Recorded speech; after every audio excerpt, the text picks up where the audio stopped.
ini sudah terkenal. Harapan saya adalah regulasi tentang lingkungan harus diperketat.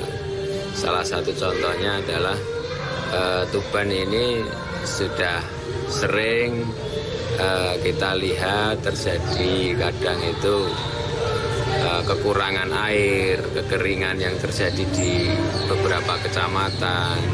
Terus ada juga banjir lokal dan lain sebagainya itu. Belum lagi nanti kalau kita berbicara pesisir itu mengenai limbah, baik limbah dari masyarakat maupun dari beberapa pabrik yang kelihatan sengaja atau tidak itu membuang limbahnya ke laut. Tuban itu menarik ya. Tuban itu kota pesisir dengan bentangan pantai sekitar 65 kilo dari Palang sampai Banjar, mempunyai potensi yang luar biasa untuk kita kembangkan. Di samping itu jalur Pantura juga melewati Tuban, itu juga harusnya bisa menjadi pemantik untuk memajukan Tuban. Karena di jalur ini seharusnya bisa kita manfaatkan. Walaupun struktur penduduk kita 65%, di atas 60 itu petani, harusnya pesisir ini bisa menjadikan pemicu bagaimana hasil pertanian, bagaimana hasil perkebunan, bagaimana hasil-hasil yang lain itu bisa termanfaatkan, terkoneksi dengan jalur Pantura, baik yang di pesisirnya ataupun nanti jalur-jalur yang lain, sehingga hasil potensi kita itu bisa maksimal. Kami sangat berharap pada perhatian khusus kepada petani, karena kita ketahui bahwa sana petani adalah ketahanan pangan nasional yang mana sangat berdampak pada keberlangsungan sebuah pemerintahan. Jadi tolak ukur pemerintahan itu bagi kami petani itu bisa dirasakan dengan baik paling tidak bagaimana petani itu sejahtera. Harapannya seperti itu, sehingga hal-hal yang menjadi saat ini terjadi terutama di kalangan petani itu sangat berharap kepada ketiga kandidat yang nanti maju dalam pilkada itu bisa lebih fokus kepada bagaimana pembangunan kepada petani. Itu harapan kami. Baik, inilah menuju pendopo pemirsa mencari pemimpin baru di Tuban. Masyarakat Tuban sudah bersuara, kita serahkan kepada para masing-masing calon bupati. Seperti apa kalau kita bicara tentang Tuban sebagai kota pesisir dan pertanian, strategi pembangunan yang akan dilakukan nantinya bagaimana? Termasuk boleh menyinggung sedikit tentang persoalan limbah ikan di pesisir, pertambangan kapur, adakah solusinya? Mungkin saya awali dari Bu Ana dulu. Iya, Tuban memang kota pesisir dan sebuah potensi alam yang luar biasa yang selama ini memang kurang dimanfaatkan, dan ke depan insya Allah dengan hadirnya industri pasti ini akan lebih bisa dimanfaatkan sebagai transportasi laut atau sebagai industri-industri yang lain yang memang industri ikan ya, pengolahan ikan yang memang menjadi sumber daya alamnya di sana. Dan pesisir, memang masyarakat pesisir menurut saya memang perlu perhatian yang lebih, karena kita tahu di daerah pantai di Kabupaten Tuban memang ada sebagian besar yang memang perlu dibersihkan, perlu ada pembenahan lah di sepanjang pantai di Kabupaten Tuban.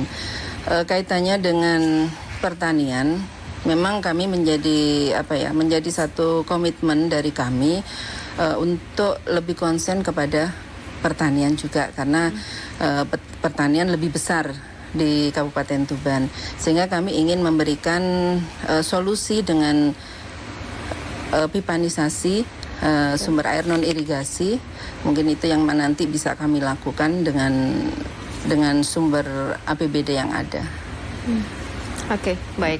Saya ke Mas Lindra, monggo Mas Lindra, gimana kalau kita berbicara tentang konsep pembangunan nantinya? Iya, terima kasih Mbak. Jadi begini, pada dasarnya tadi saya sudah mengatakan bahwa Bangun Desa Notokuto itu menggambarkan bahwa memang 70% penduduk itu bermukimnya di pedesaan.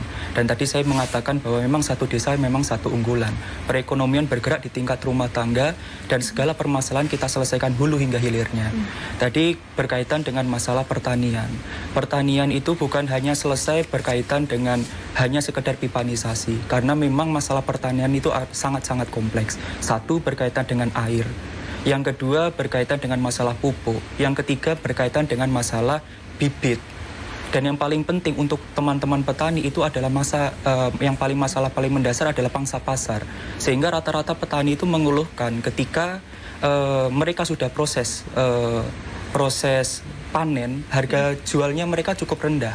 Oleh karena itu yang ingin saya gambarkan bahwa kita harus memiliki karakter di Kabupaten Tuban sehingga perekonomian itu bisa meningkat, para petani tidak dirugikan. Berkaitan yang kedua masalah limbah. Yang saya harapkan bagaimana limbah ini manfaatnya bisa berdampak berkaitan dengan ekonomi. Yang pertama pasti berkaitan dengan pengelolaan limbah itu sendiri. Dan yang kedua yang paling penting adalah pemanfaatan. Kenapa begitu? Kita memanfaatkan sehingga limbah itu bisa mendapatkan nilai ekonomi dan warga di situ juga mendapatkan hasil yang cukup tinggi. Sama juga berkaitan. Jadi di Tuban itu rata-rata yang paling besar itu memang dari sisi pertanian, yang kedua adalah perikanan. Dan ini memang salah satu yang ingin saya sampaikan kepada masyarakat, pentingnya adalah nilai tambah di semua sektor. Sehingga pendapatan yang akan didapatkan jauh lebih tinggi. Mungkin itu. Baik, Pak Setiajid, monggo berbicara pembangunan dan juga limbah. Kalau lihat pernyataannya teman-teman di Tuban tadi bahwa memang ada 3 potensi tapi juga ada 3 persoalan gitu ya. Persoalan yang pertama mengenai lingkungan, bahwa memang Tuban ini pada musim kemarau begini sudah sulit air. Menurut saya memang ada beberapa persoalan. Pertambangan di sana memang sebagian besar juga masih ilegal.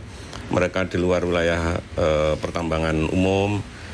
Demikian juga ada di wilayah pertambangan rakyat, tapi juga mereka menggali tanpa izin. Itu bagian yang menurut saya sulit untuk diatur bagaimana dia mereklamasi dan lain sebagainya.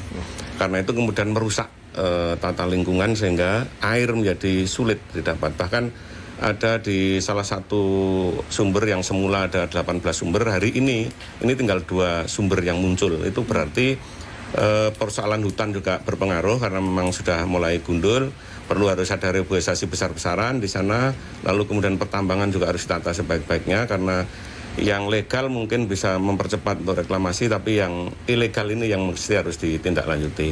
Yang kedua mengenai potensi pertanian, memang Tuban ini lumbung pangan nasional.